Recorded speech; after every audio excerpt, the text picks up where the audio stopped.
Hello and welcome to another SMITE video. Now today we're going to be talking about penetration because a lot of people I see double stack penetration when they shouldn't and they get it completely wrong. So let's have a look.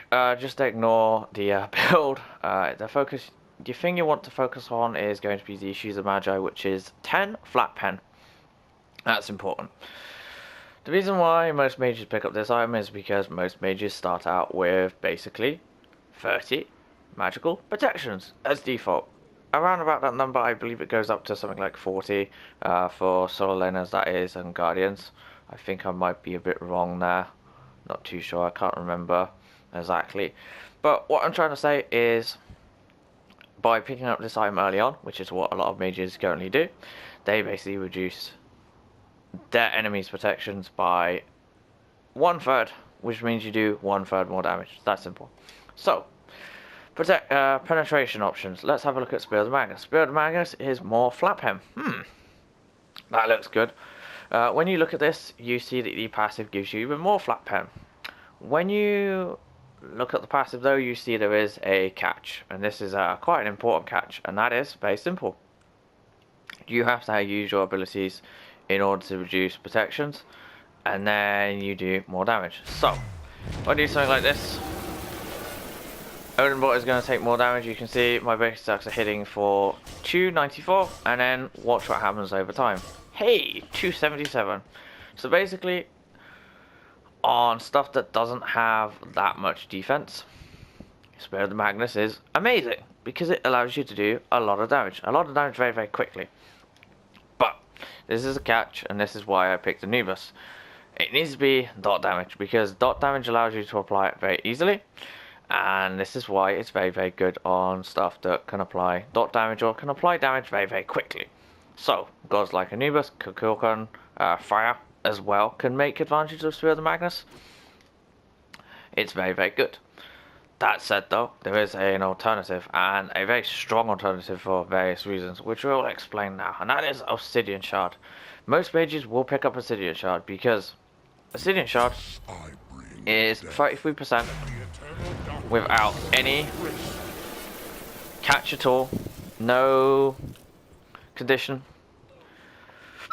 just 33%, and it's very effective against stuff that has high magical protections. So looking at around about 120 plus, Obsidian Shard is just superior. Mathematically it is just superior because it just gives you more of a protection shred. It just allows you to do a lot more. Plus as well, and this is the big kicker actually, stuff like Golf Fury, Fire Giant, Towers all have high protections over 150.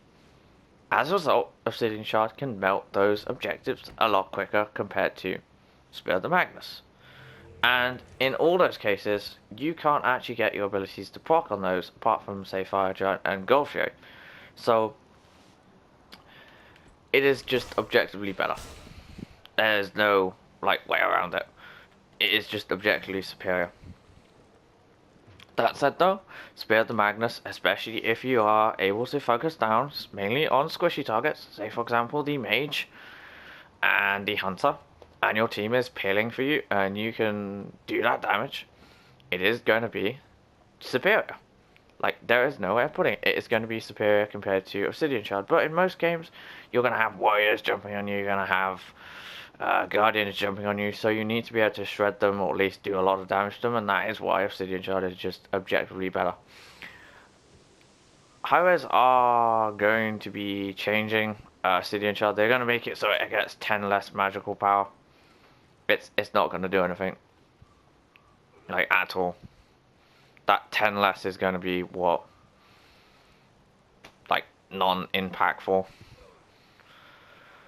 I feel for Season 4 they need to look at Spear of the Magnus, they need to buff it considerably.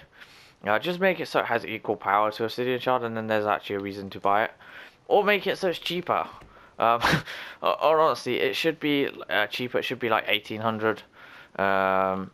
Obsidian Shard should be the current price it is. That would be a good, fine way of looking at it, because then if you wanted the quick power spike that is Spear of the Magnus, and then you could trade into Obsidian Shard late game. That'd be good, but whatever. Anyway, hope this is useful. Hope this is helpful as well. This should be quite easy to understand. Obsidian Shard is very, very good against stuff that has high protections, and Spear of the Magnus is good against stuff that you can proc it on and that doesn't have that much protections. So there you go. There is one little caveat I will say is, which we will end on, and that is how the formula works. So the formula works, from my understanding, is armor reduction, and then flat pen, and then percentage pen. So as a result, you don't want to be building a flat pen into percentage, but you can build something like Voidstone into Spear of the Magnus and be okay, because they actually work together. So there is that to keep in mind. Hope that is useful, and I hope that is helpful. If you want to check out the maths, then you can Google it. You can find all this information online. I'm just spreading it. I believe it comes from the Book of Thoth. Explains how the mechanics work. So there you go.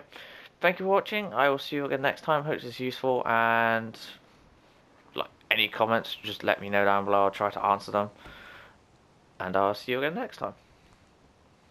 There you go. I love that ultimate so much. Bye bye.